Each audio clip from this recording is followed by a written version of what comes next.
Hey everyone, it's your girl Anna, and if you're new here, hit that subscribe button and join the fam. So I'm finally here at the airport. I've been planning this trip for months and I'm so excited to finally be on my way. We're talking itineraries, packing lists, spreadsheets, the whole 9 yards. I'm embarking on a journey to explore the top 10 safest countries in the world. I've always been drawn to adventure, to experiencing new cultures and pushing my boundaries. So I figured, why not combine my wanderlust with my need for security and explore the safest corners of the globe? Get ready for stunning landscapes, incredible food, and fascinating cultures. My first stop is Switzerland. And let me tell you, it did not disappoint. Known for its stunning Alps, charming villages, and world-class chocolate, Switzerland is a haven of peace and tranquility. It's also one of the safest countries in the world, with a low crime rate and a high standard of living. I felt completely comfortable walking around by myself, even at night. The people here are so friendly and welcoming, and the quality of life is just incredible. Everything is clean, efficient, and runs like clockwork. Hiking in the Swiss Alps was definitely a highlight of my time here. The views were absolutely breathtaking. I mean, seriously, picture-perfect moments everywhere you turn.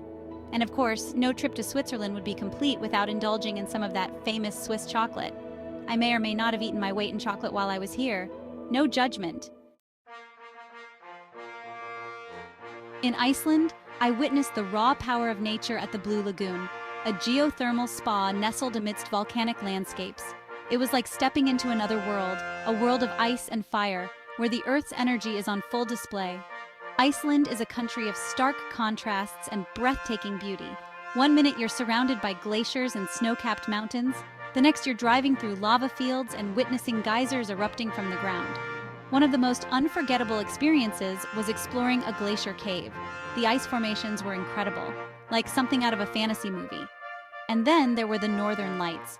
Seeing them dance across the night sky was a truly awe-inspiring experience. It was like a symphony of colors, green, purple, pink, swirling and shimmering above me. But it wasn't just the landscapes that captivated me. The Icelandic people were incredibly kind and welcoming. Denmark, with its charming canals and colorful buildings, offered a glimpse into a fairy tale world. It's no wonder this country is home to Hans Christian Andersen, the master of fairy tales.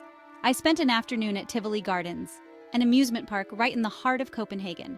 It was like stepping back in time, with its vintage rides, twinkling lights, and charming atmosphere. But Denmark is more than just fairy tales and amusement parks. It's also a country with a strong sense of community and a focus on simple pleasures, a concept known as hygge. Hygge is all about creating a cozy and intimate atmosphere, whether it's enjoying a warm drink with friends, cuddling up by the fireplace, or simply appreciating the little things in life. Everywhere I went, I felt a sense of warmth, welcome, and contentment. It's a feeling I'll definitely be trying to recreate back home.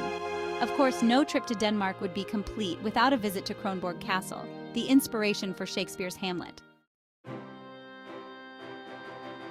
Chapter 4. Canada.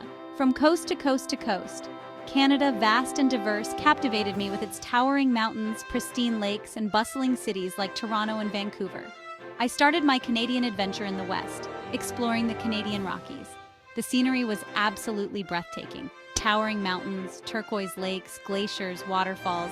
I spent my days hiking, kayaking, and just soaking up the incredible views. From there, I headed east, making stops in cities like Toronto and Montreal. I wandered through museums, ate my weight in poutine, because when in Canada, right? And even tried my hand at speaking a little French, with mixed results, I'll admit. Of course, no trip to Canada would be complete without experiencing a bit of Canadian culture. So I went to a hockey game, cheered on the home team, and even learned how to say "Go Leafs Go" in French. Chapter 5.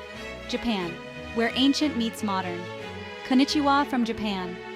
This country is a whirlwind of sights, sounds, and experiences. It's a place where ancient traditions meet modern technology, where you can find peace and tranquility one minute and be swept up in the frenetic energy of the city the next. I started my Japanese adventure in Tokyo, a city that never sleeps.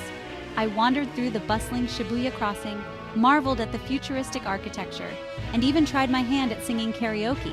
Let's just say I won't be quitting my day job anytime soon. From the neon-lit streets of Tokyo, I traveled to the ancient capital of Kyoto. Here, I immersed myself in traditional Japanese culture, visiting temples, gardens, and geishas. One of the things that fascinated me most about Japan was the juxtaposition of old and new. Ancient temples stood side by side with towering skyscrapers.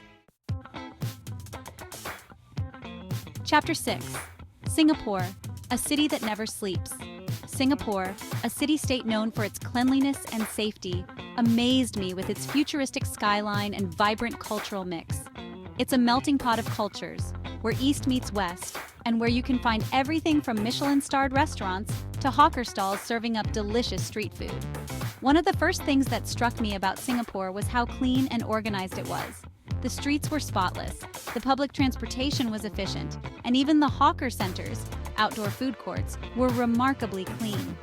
I spent an evening at the gardens by the bay, a futuristic park with giant illuminated trees, a cloud forest, and a flower dome.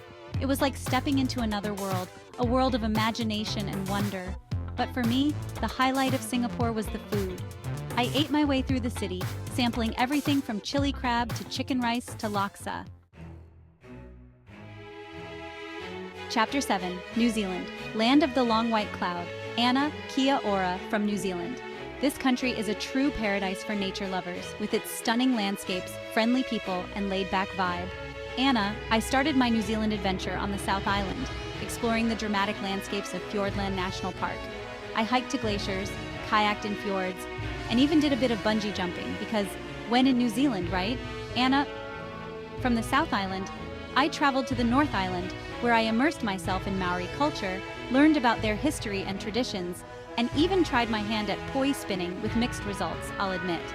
Anna, of course, no trip to New Zealand would be complete without a bit of farm life. So I visited a sheep farm, learned how to shear a sheep, it's harder than it looks, and even tried my hand at milking a cow. Video fades out with a shot of Anna standing on a hilltop, overlooking a vast New Zealand landscape, a rainbow arcing over the horizon. Chapter 8. Austria, where music fills the air. Austria, with its rich history and beautiful architecture, offered a perfect blend of culture and natural beauty. I started my Austrian adventure in Vienna, the city of music. I attended an opera at the Vienna State Opera House, strolled through the gardens of the Schönbrunn Palace, and indulged in Sachertorte and coffee at a traditional Viennese cafe.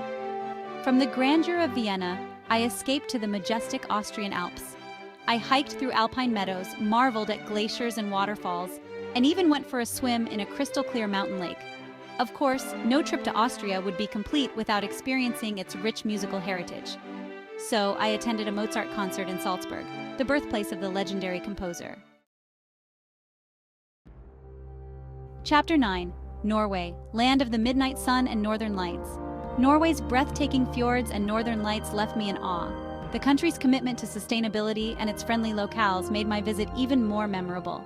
I started my Norwegian adventure in the south, exploring the iconic fjords. I took a ferry through the Geirangerfjord, hiked to Pulpit Rock, and even went kayaking in the Lysefjord. The scenery was absolutely breathtaking. Towering cliffs, cascading waterfalls, crystal clear waters. From the south, I traveled north, to the Arctic Circle, where I hoped to catch a glimpse of the northern lights. And let me tell you, it was worth the wait. Seeing the aurora borealis dance across the night sky was a truly magical experience. Of course, no trip to Norway would be complete without learning about the Vikings. Chapter 10. Ireland, the Emerald Isle's charms. Ireland, with its lush landscapes and vibrant culture, felt like a home away from home. I enjoyed exploring the historic castles, lively pubs, and the stunning cliffs of Moher. I started my Irish adventure in Dublin, the capital city. I visited Trinity College, home to the Book of Kells, explored Dublin Castle, and enjoyed a pint of Guinness at a traditional Irish pub. From Dublin, I rented a car and set off to explore the Irish countryside. I visited the cliffs of Moher, kissed the Blarney Stone, for good luck of course, and explored the Ring of Kerry, a scenic driving route along the coast. But more than anything, it was the people that made my trip to Ireland so special. The Irish are known for their warmth, their humor, and their love of a good story. Outro until next time. As I prepare to return home, I know that my journey has just begun. Exploring these incredible countries has not only shown me the beauty of our world, but also the kindness of its people. There are so many more places to explore, so many more cultures to experience. So stay tuned, subscribe, and join me on my next adventure.